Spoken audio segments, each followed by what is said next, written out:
the basics, pero lahat ng mga pinili ko pag magmo-monologue ako, naghahanap ako Ding Dong Dantes.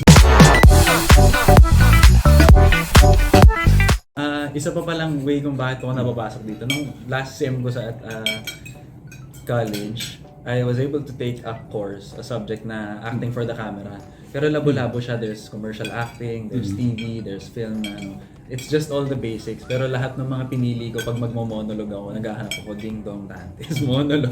Ganun ako naghahanap ako. Sabi ko, 7 Sundays, Ding Dong Dantes. Yung mga ganun bagay. Hinahanap ko siya kasi sabi ko, ang galing niya din yung paano ba? Ang dami niya ang haba na rin kasi ng career nila. And that's what makes it impressive that they can sustain themselves and last in the industry for so long. And I think that they owe it to their versatility and ability to just adapt to what's new, what's in right now, and that they can still do what they do despite everything changing.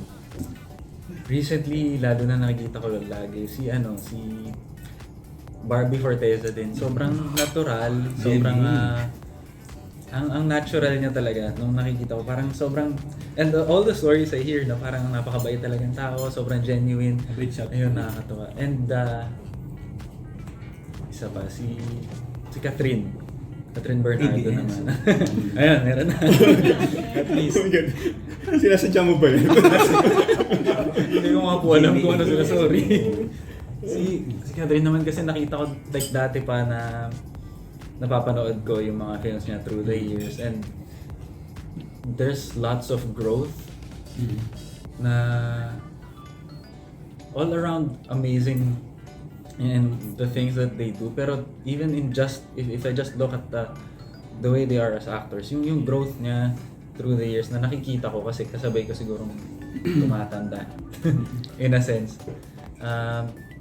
Kahit wala pa naman ako doon, na-appreciate ko yung gano'n na nakikita kong may growth, and that's something I want for myself as well.